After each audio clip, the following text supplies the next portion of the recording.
Hi welcome to my channel. ಇವತ್ತು ನಾನು simple ಆಗಿ ಬೀನ್ಸ್ ಮತ್ತು ಆಲೂ ಪಲ್ಯ ಮಾಡೋದನ್ನು ತೋರಿಸ್ತಾ ಇದ್ದೀನಿ. ಇದು ನಿಮ್ಗೆ ಇಷ್ಟ ಆಗುತ್ತೆ ಅಂತ ಅಂದ್ಕೊಳ್ತೀನಿ. ತುಂಬ ಸಿಂಪಲ್ ಆಗಿ ಮಾಡೋದು ಇದು. ಚಪಾತಿಗೆ, ಅನ್ನಕ್ಕೆ ಎಲ್ಲನೂ ಕೂಡ ಚೆನ್ನಾಗಾಗುತ್ತೆ. ಚಪಾತಿಗೆ ತುಂಬ ಸೂಟ್ ಆಗುತ್ತೆ ಇದು. ಚಪಾತಿ, ರೊಟ್ಟಿ ಈ ಥರದಕ್ಕೆಲ್ಲದಕ್ಕೂ ಕೂಡ. ಅದಕ್ಕೆ ನಾನು ಮೊದಲನೇದಾಗಿ ಆಲೂಗಡ್ಡೆಯನ್ನು ಸಿಪ್ಪೆ ತೆಗೆದು ಈ ಥರ ಉದ್ದುದ್ದಾಗಿ ಕೊಚ್ಚಿಟ್ಕೊಂಡಿದ್ದೀನಿ. ಹಾಗೆಯೇ ಬೀನ್ಸನ್ನು ಒಂದು ಸ್ವಲ್ಪ 1/4 kg ಬೀನ್ಸ್ ತಗೊಂಡಿದ್ದೀನಿ. ಅದಾದ ನಂತರ ನಾನು ಸ್ಟೀಲ್ ಕಡಾಯಿನ ಯೂಸ್ ಮಾಡ್ತಾ ಇದ್ದೀನಿ. ಅದಕ್ಕೆ ಒಂದು 2 ಸ್ಪೂನ್ ಆಗುವಷ್ಟು ಎಣ್ಣೆನ ಹಾಕ್ಕೊಳ್ತಾ ಇದ್ದೀನಿ. ಎಣ್ಣೆ ಕಾದ ನಂತರ ಇದಕ್ಕೆ ನಾನು 1 ಸ್ಪೂನ್ ಆಗುವಷ್ಟು ಸಾಸಿವೆನ ಹಾಕ್ಕೊಳ್ತೀನಿ. ಸಾಸಿವೆನ ಹಾಕಿ ಸ್ವಲ್ಪ ಇದು ಸಿಡಿಯೋಕ್ಕೆ ಸ್ಟಾರ್ಟ್ ಆದ ನಂತರ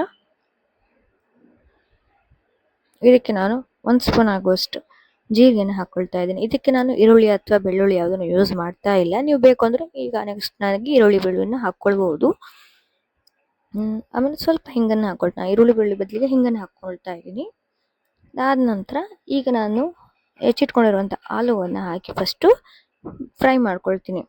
ಯಾಕೆಂದರೆ ಇದು ಫ್ರೈ ಆಗೋದಕ್ಕೆ ಟೈಮ್ ತಗೊಳುತ್ತೆ. ಯಾಕೆಂದರೆ ಇದು ನೀರು ಹಾಕಿ ಫ್ರೈ ಮಾಡೋದಿಲ್ಲ, ಇದನ್ನು ಆಯಿಲ್ನಲ್ಲೇ ಫ್ರೈ ಮಾಡೋದಾಗಿರೋದ್ರಿಂದ ಸ್ವಲ್ಪ ಟೈಮ್ ತಗೊಳುತ್ತೆ ಇದಕ್ಕೆ.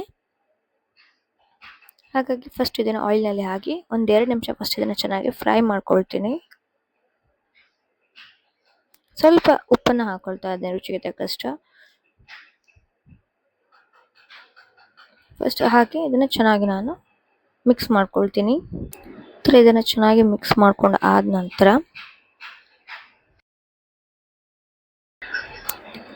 ಈಗ ಇದಕ್ಕೆ ನಾನು ಹೆಚ್ಚಿಟ್ಕೊಂಡಿರುವಂಥ ಬೀನ್ಸನ್ನು ಹಾಕ್ಕೊಳ್ತಾ ಇದ್ದೀನಿ. ಥರ ಉದ್ದುದ್ದಕ್ಕೆ ಹೆಚ್ಕೊಂಡಿದ್ದೀನಿ ನಾನು.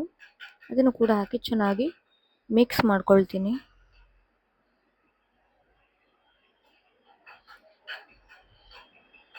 ಇದನ್ನು ಈ ಥರ ಚೆನ್ನಾಗಿ ಮಿಕ್ಸ್ ಮಾಡ್ಕೊಂಡು ಆದ ನಂತರ 1-2 ನಿಮಿಷ ಹಾಗೆ ಬೇಯಿಸ್ಕೊಳ್ತೀನಿ. ಅದಾದ ನಂತರ ಇದಕ್ಕೆ 1 ಸ್ಪೂನ್ ಆಗುವಷ್ಟು ಅಚ್ಚ ಖಾರದ ಪುಡಿ, ಹಾಗೆ ಒಂದು 1/4 ಸ್ಪೂನ್ ಆಗುವಷ್ಟು ಅರಶಿನ, ಒಂದು 10 ಸ್ಪೂನ್ ಆಗುವಷ್ಟು ಆಮ್ಚೂರ್ ಪೌಡರು,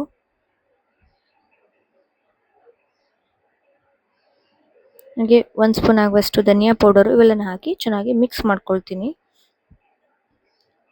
ಇದನ್ನು ಚೆನ್ನಾಗಿ ಮಿಕ್ಸ್ ಮಾಡ್ಕೊಂಡಾದ ನಂತರ ಹಾಗೆಯೇ ಒಂದು 5 ನಿಮಿಷ ಇದನ್ನು ಕುಕ್ ಮಾಡ್ಕೊಳ್ಬೇಕು. ಆಯಿಲಲ್ಲೇ ಇದನ್ನು ಚೆನ್ನಾಗಿ ಬೇಯಿಸ್ಕೊಳ್ಬೇಕು.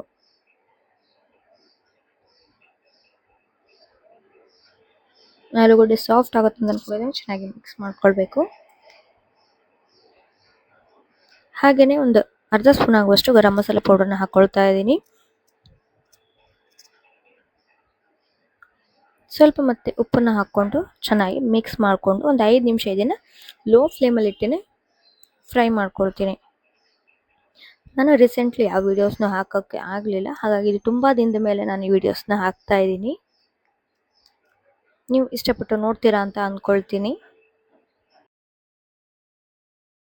ಇದೀಗ ರೆಡಿ ಆಗಿದೆ. ಇದು ಆಲೂಗಡ್ಡೆ ಸರಿಯಾಗಿ ಬೆಂದಿದೆಯಾ ಅಂತ ನೋಡೋದಕ್ಕೆ ಒಂದು ಆಲೂಗಡ್ಡೆ ಪೀಸನ್ನ ತಗೊಂಡು ಇದನ್ನು ಸ್ಮ್ಯಾಶ್ ಮಾಡಿ ನೋಡಬೇಕು, ಆಲೂ ಬೆಂದಿದೆಯಾ ಇಲ್ವಾ ಅಂತ ಗೊತ್ತಾಗತ್ತೆ.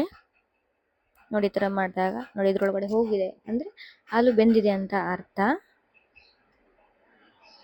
ಇದೀಗ ಬೀನ್ಸ್ ಮತ್ತು ಆಲೂ ಪಲ್ಯ ರೆಡಿ ಆಗಿದೆ. ಇದು ನಿಮ್ಗೆ ಇಷ್ಟ ಆಗುತ್ತೆ ಅಂತ ಅಂದ್ಕೊಳ್ತೀನಿ. ಇಷ್ಟ ಆಗಿದ್ರೆ ಪ್ಲೀಸ್ ನನ್ನ ಚಾನಲ್ನ ಫಾಲೋ ಮಾಡಿ, ಹಾಗೆ ಲೈಕ್ ಮಾಡಿ, ಹಾಗೆ ಹೊಸಬ್ರಾಗಿದ್ರೆ ಪ್ಲೀಸ್ ಸಬ್ಸ್ಕ್ರೈಬ್ ಮಾಡಿ. Thank you.